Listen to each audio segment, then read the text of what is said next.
Napulo ngadto sa napulog duha ka tonelada nga basura matag adlaw ang regular nga kadaghanon sa mga basura sa mga residente nining pantalan nga lungsod sa Hagna. Agi og solusyon sa ilang gikahingawaan nga suliran sa basura didto sa gipanag-iya niining luna sa Hagna Eco Agri Park.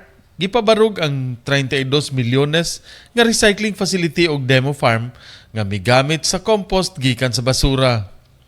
Ang Hagna manggod may mga sapa og suba nga namiagi sa sentro sa lungsod nga magpaanod sa basura ngadto sa kadagatan nga ilang panginabuhian kun dili nila abantayan.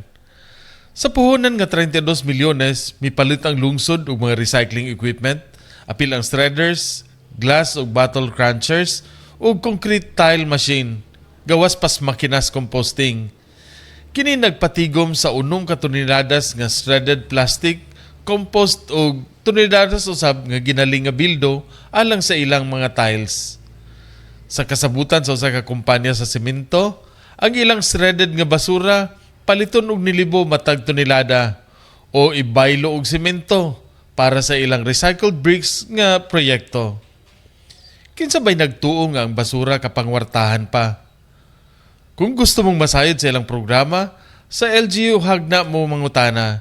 Gikan sa Hagna Agri Eco Park sa Tubod-Mar, Hagna alang sa Maayong Balita Central Visayas, Ray Anthony Chu, PIA Bohol.